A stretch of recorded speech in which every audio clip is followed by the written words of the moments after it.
오늘은 누가복음 3장 21절에서 4장 13절까지를 함께 살펴보겠습니다. 3장 21절, 22절 두 절을 함께 읽겠습니다. 백성이 다 세례를 받을새 예수도 세례를 받으시고 기도하실 때 하늘이 열리며 성령이 형체로 비둘기같이 그의 위에 강림하시더니 하늘로서 소리가 나기를 너는 내 사랑하는 아들이라 내가 너를 기뻐하노라 하시니라. 예수님이 요한에게 세례 받으시는 기사는 사복음서에 모두 기록되어 있습니다. 예수님은 완전하시지만 죄 있는 육신의 모양으로 세상에 오셨습니다. 죄를 알지도 못하셨지만 우리를 위해 우리 죄를 담당하셨습니다. 하지만 예수께서 세례를 받으신 것은 세례는 거룩한 의식임을 나타내시고 교회의 일을 청구하며 친히 모범을 보이시는 것입니다. 교회가 행하는 세례 의식은 세례 받는 자 자신이 그리스도 안에 속한 자가 되었음을 다른 사람 앞에서 공포하는 의식입니다. 마태복음에는 세례 요한이 예수님에게 세례 주기를 주저했던 사실이 상세히 기록되어 있습니다. 그런데 누가복음에는 세례 요한의 사역이 절정에 다다랐을 때 예수님도 많은 백성들과 함께 세례를 받으셨다는 사실만을 간략하게 기록되었습니다. 누가가 이처럼 간략하게 언급한 이유는 이 기록을 통하여 세례 요한의 활동이 막을 내리고 예수께서 본격적으로 나서서 사역하시게 됨을 부각시키려 하는 것입니다. 누가는 예수께서 세례 받은 후에 기도하시는 장면을 기록했습니다. 누가는 기도와 성령에 대하여 강조하였습니다. 예수께서 기도의 모범을 보이신 기록이 누가복음 6장 12절, 9장 28절, 22장 42절, 23장 34절에 있습니다. 그 중에서 여기 3장 21절이 첫 장면입니다. 예수께서 기도하실 때 하늘이 열렸습니다. 이런 예수님의 환상을 본 것이 아니라 실제로 목격하시는 것입니다. 이 장면은 예수님은 그를 믿는 모든 자에게 하늘에 계신 아버지 하나님의 은혜의 보좌 앞으로 나아갈 수 있게 하여 주신다는 의미를 시사합니다. 성령이 형체로 비둘기같이 예수님 위에 강림하였습니다. 비둘기는 평화와 순결과 온조를 상징합니다. 예수님의 성품과 사역의 특성을 나타내고 있습니다. 예수님에게 성령의 임재는 구약 예언대로 그가 기름 부음 받은 자 곧 그리스도이시며 그 임무를 수행하실 분이심을 나타내는 것입니다. 성령의 임재와 함께 하늘에서 너는 내 사랑하는 아들이라 내가 너를 기뻐하노라 라는 소리가 났습니다. 사랑하는 아들이라는 용어는 독생자를 의미합니다. 독생자 예수님은 아버지의 뜻에 전적으로 순종하여 사람의 모양으로 세상에 오셨습니다. 이런 아버지를 기쁘시게 하였습니다. 빌립보서 2장에 기록되기를 그런 근본 하나님의 본체시나 하나님과 동등됨을 취할 것으로 여기지 아니하시고 오히려 자기를 비워 종의 형체를 가져 사람들과 같이 되었고 사람의 모양으로 나타나셨으며 자기를 낮추시고 죽기까지 복종하셨으니 곧 십자가에 죽으심이라 하였습니다. 예수 그리스도를 믿어 거듭나고 하나님의 자녀된 성도들은 아버지 하나님께로부터 내가 너를 기뻐하노라 라는 말씀 듣기를 사모하는 것이 마땅합니다. 이를 위하여 성경에 기록된 말씀을 믿고 행하는 것을 즐거움으로 삼아야 합니다.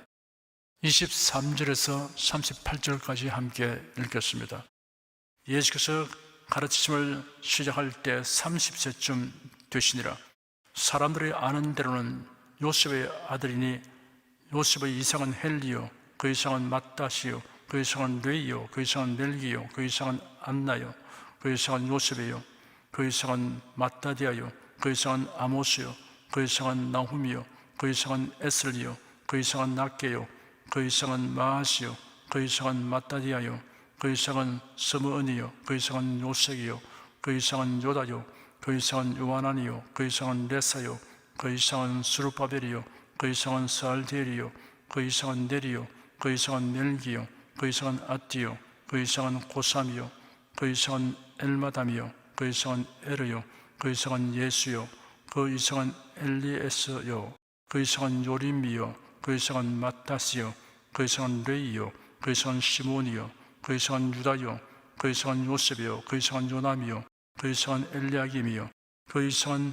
멜레아요, 그 이상은 멘나요, 그 이상은 마따다요, 그 이상은 나단이요, 그 이상은 다윗이요, 그 이상은 이세요, 그 이상은 오벳이요, 그 이상은 보아스요, 그 이상은 살몬이요, 그 이상은 나손이요, 그 이상은 아미나답이요, 그 이상은 아니요, 그 이상은 헤스론이요, 그 이상은 베레스요, 그 이상은 유다요, 그 이상은 야곱이요, 그 이상은 이삭이요, 그 이상은 아브라함이요, 그 이상은 데라요, 그 이상은 나홀이요, 그 이상은 스루이요, 그 이상은 르우요, 그 이상은 벨렉이요, 그 이상은 헤버요, 그 이상은 살라요, 그 이상은 가이난이요, 그 이상은 아박사시요, 그 이상은 셈이요, 그 이상은 노아요, 그 이상은 레멕이요, 그 이상은 무두셀라요, 그 이상은 에녹이요, 그 이상은 야렛이요, 그 이상은 마할랄렐리요, 그 이상은 가이난이요, 그 이상은 에노스요, 그 이상은 셋이요, 그 이상은 아담이요, 그 이상은 하나님이시니라.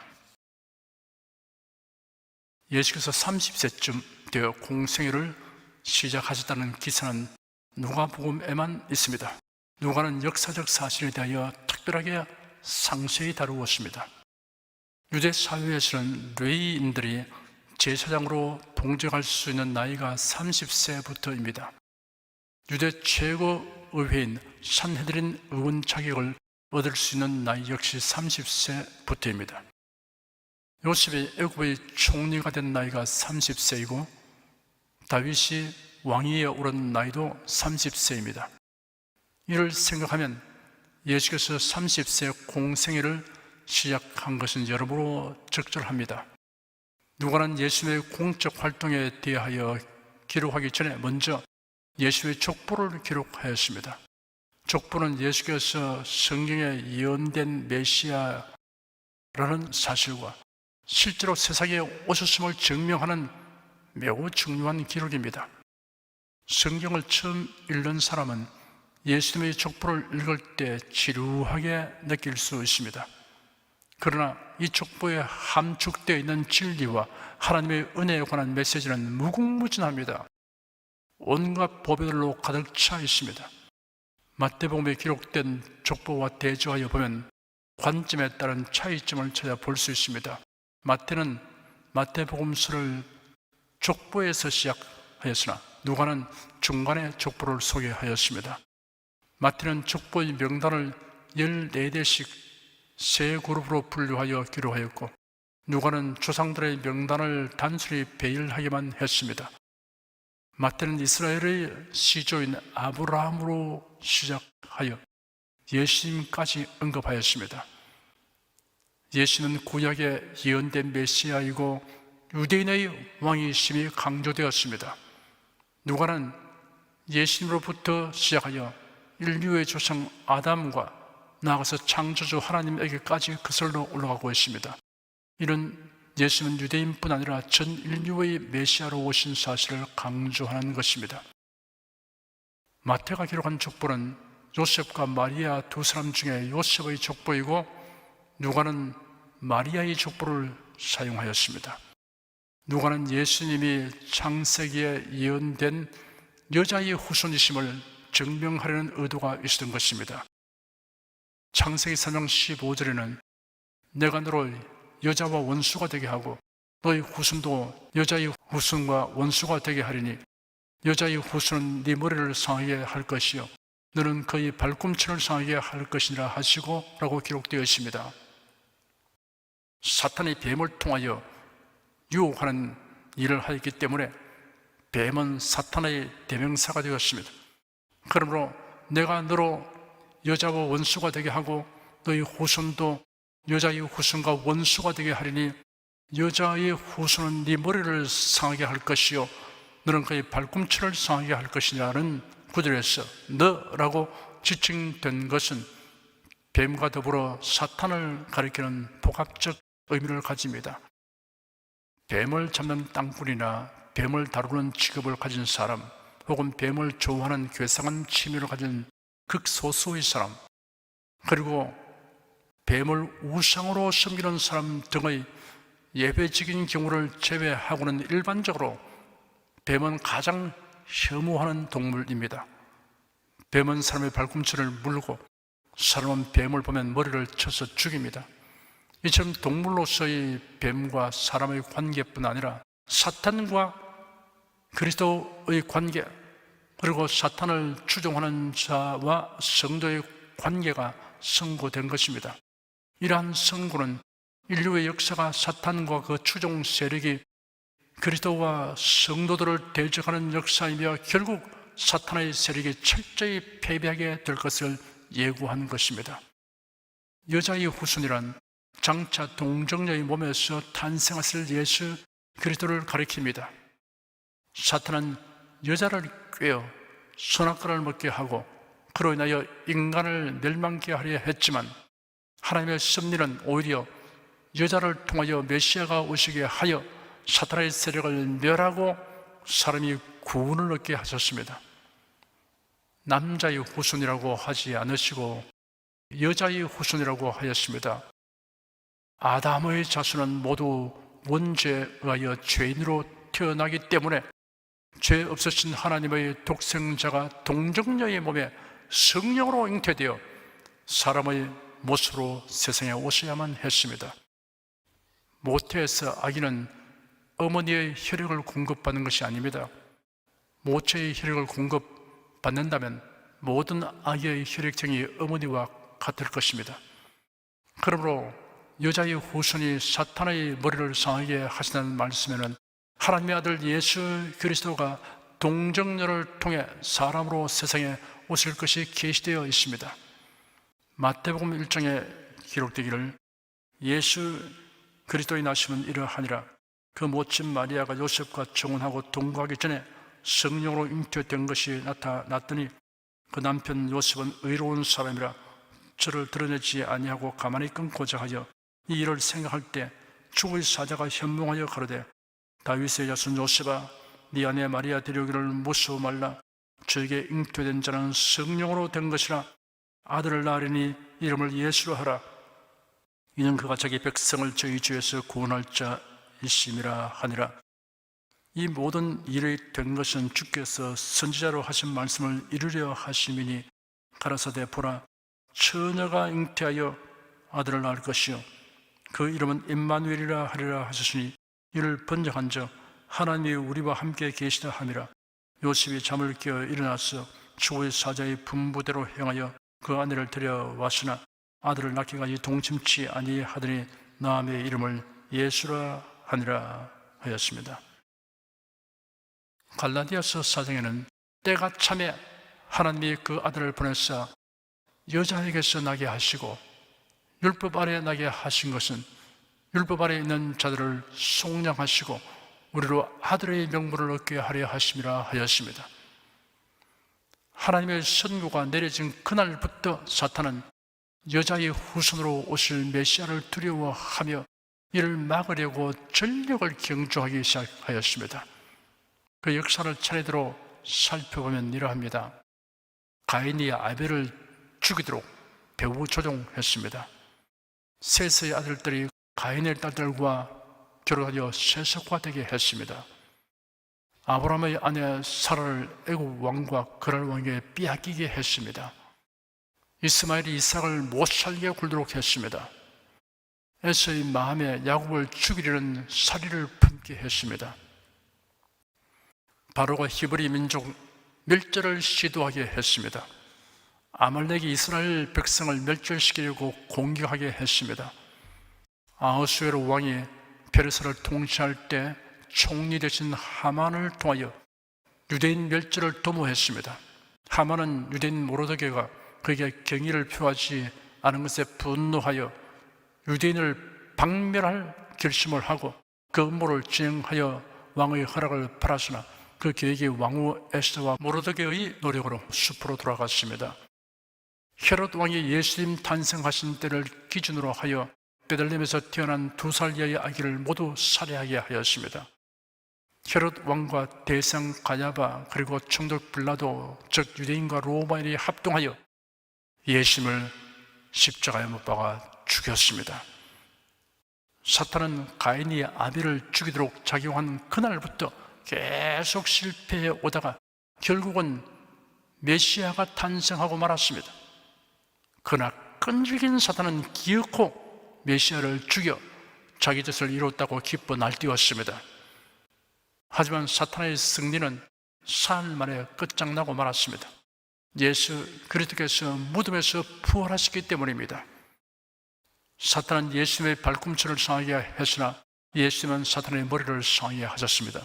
머리가 박살난 뱀은 제게 불능입니다.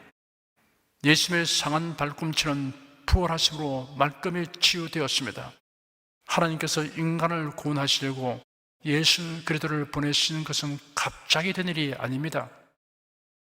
이처럼 아담이 죄를 범한 그 날에 은혜의 복음이 선포된 것입니다. 창세기 3장 15절은 흔히 원시복음 혹은 최초의 복음이라고 부릅니다. 하나님께서 인간에게 주신 최초의 언약은 인간의 순종을 전제로 영생을 약속한 행위의 언약이었습니다. 그러나 그 언약은 아담의 불순종으로 인해 파기되었으며 그로 말미암아 하나님과 인간의 관계는 단절되고 말았습니다. 따라서 관계 회복을 위하여서는 인간의 의지와는 관계없는 오직 하나님의 주권적인 은혜에 의한 새로운 약속이 주어져야 했는데 그것을 가리켜 은혜 언약이라고 합니다. 이런 하나님의 은혜 언약은 여러 시대에 걸쳐 여러 형태로 인간에게 주어졌는데 성경에 기록된 첫 번째 것이 창세기 3장 15절에 나오는 여자의 후손 언약입니다. 이처럼 은혜 언약이란 타락한 인간이 재기불능의 상태가 되었음에도 불구하고 메시아로 말미암는 속죄를 언약 형식으로 주었습니다. 이런 하나님의 일방적인 구원 계획입니다. 전적으로 하나님의 은혜로 말미암기 때문에 은혜 언약이라고 칭합니다.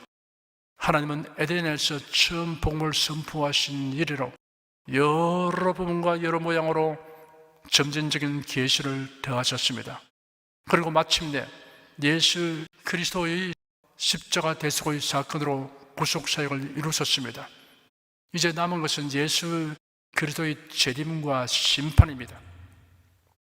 4장 1절에서 13절까지 함께 읽겠습니다.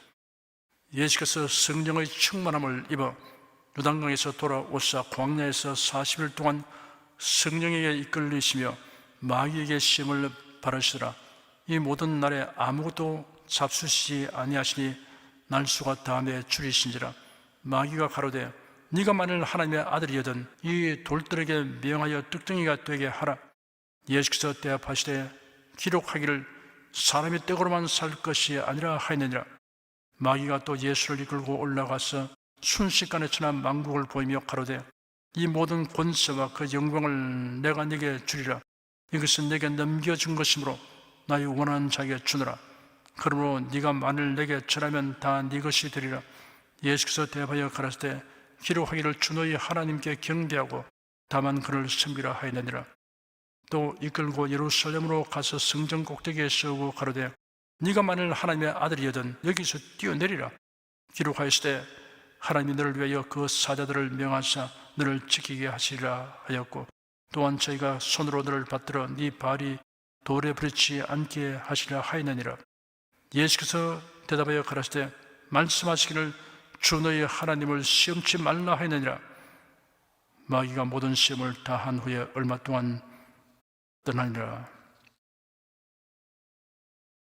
세례 요한은 예수 그리스도에 관하여 말하기를 그는 흥하여야 하겠고 나는 쇠하여야 하리라고 하였습니다. 그러므로 이제부터 세례 요한의 활동은 서서히 사라지고 예수님의 활동이 활발히 시작되었습니다. 마치 태양이 솟아오르면 새벽별이 사라짐과 같습니다. 1절과 2절에 예수께서 성령의 충만함을 입어 요단강에서 돌아오사 광야에서 40일 동안 성령에게 이끌리시며 마귀에게 시험을 받으시더라. 이 모든 날에 아무도 잡수시지 아니하시니 날수가 다음에 줄이신지라 하였습니다.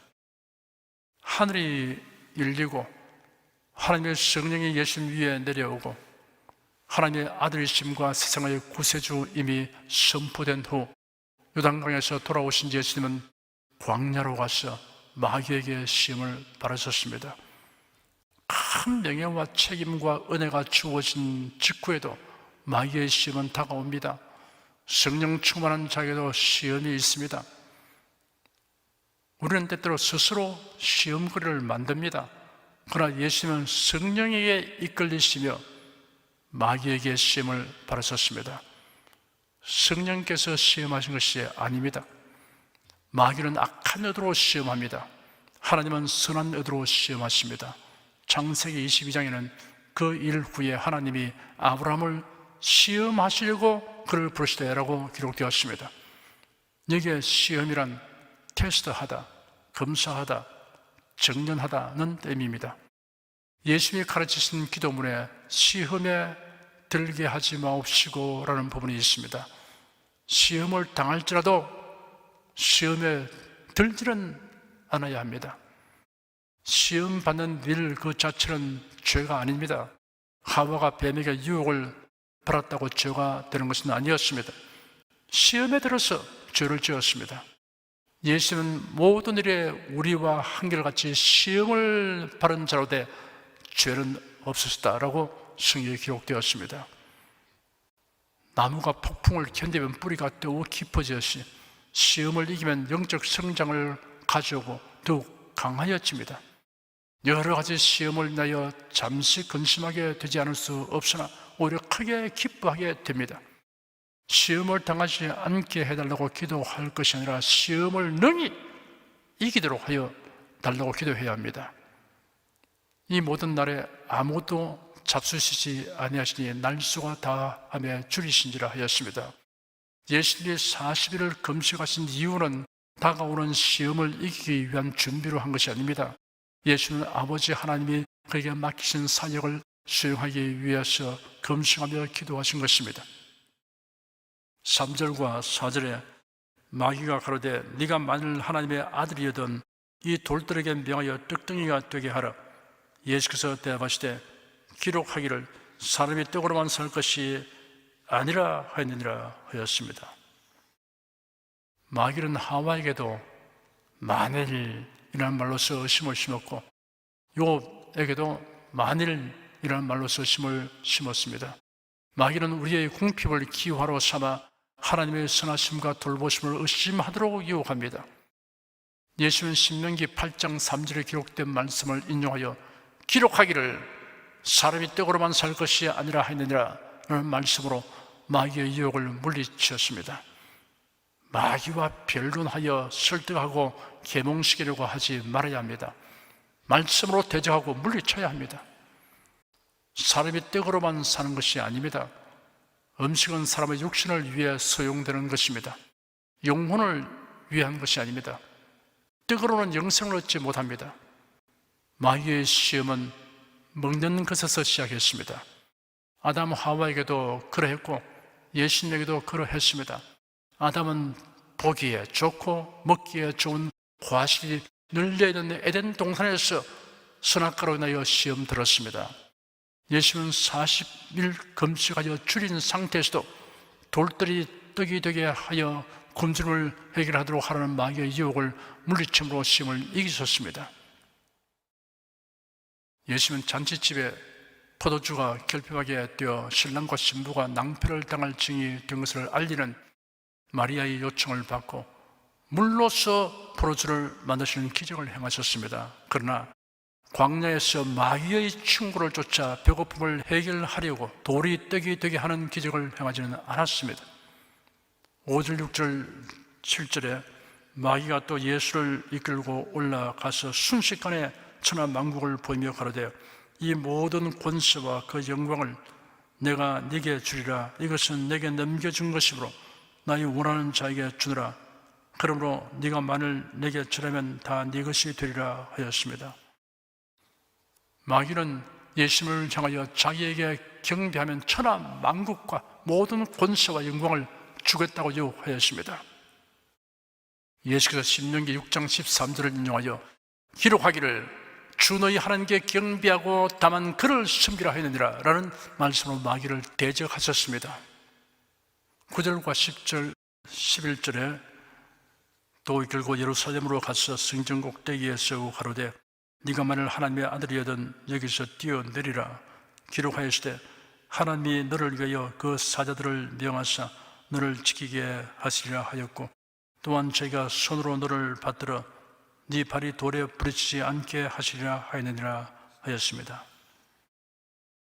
이번에는 마귀도 성경을 인용했습니다. 시편 91편 11절 12절에 기록된 말씀을 인용하였습니다. 마귀는 자신의 성경을 인용함으로 예수님의 성경을 인용하는 것을 방해하려고 시도하였습니다. 마귀는 성경 말씀을 왜곡되게 사용하는 전문가입니다. 그러나 마귀의 일꾼인 이단자와 거짓 교사는 성경 말씀을 교묘하게 왜곡하여 가르칩니다. 예수님은 신명기 6장 16절을 인용하여 주 너희 하나님을 시험치 말라 하였느니라 라는 말씀으로 마귀의 괴계를 물리치었습니다. 성경 말씀을 왜곡되게 인용하는 자에 대해서는 바른 해석과 인용으로 그 괴유를 노출시켜 파쇄해야 합니다. 예수님은 다만 성경에 기록된 말씀으로 마귀의 유혹과 괴계를 물리치었습니다. 우리에게 훌륭한 본보기를 주었습니다. 성경 구절들을 많이 암기하고 있으면 이를 마귀의 괴계와 유혹을 물리치는 두 날을 가진 검으로 사용할 수 있습니다. 그뿐 아니라 말씀에 건강한 기도를 하고 자신의 마음을 다스리며 믿음과 소망의 생각으로 북돋우는 데 매우 유익합니다. 사물을 분별하고 하나님의 뜻을 분별할 수 있습니다. 예수님에게 참패를 당한 마귀는 적절한 시기가 올 때까지 잠시 예수님을 떠나갔습니다. 마귀는 육신의 정욕, 안목의 정욕, 이생의 자랑에 관련하여 사람들에게 지나치고 부적절한 욕망을 자극합니다. 그래야 시험에 들도록 유혹합니다. 그러나 우리가 하나님의 말씀으로 분별하면 용이하게 판단할 수 있습니다. 그리고 말씀을 암송하고 선포함으로써 마귀의 괴계를 물리칠 수 있습니다. 여러분은 이러한 방법으로 날마다 이기며 살아가시기를 축원합니다. 기도하겠습니다. 예수께서 요단강에서 세례받으시고 기도하실 때 하늘이 열리며 너는 내 사랑하는 아들이라 내가 너를 기뻐하노라 라는 음성이 들렸던 그 광경을 우리가 마음에 그려봅니다. 그 광경에서 넘쳐나오는 은혜와 감동이 우리 심령을 압도합니다.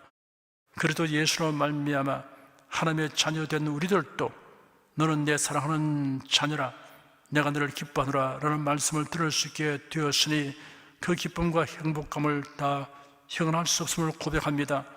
너는 내 사랑하는 자녀라 내가 너를 기뻐하노라 라는 말씀이 자신에 대한 절실한 표현, 실제 꼭 들어맞는 표현이 되도록 힘쓰며 살겠습니다. 유혹의 욕심을 따라 썩어져가는 구습인 육신의 정욕, 안목의 정욕, 이성의 자랑을 우리가 추구하는 일이 없도록 성령님 도와주시옵소서. 예수 그리스도 이름으로 기도드립니다. 아멘.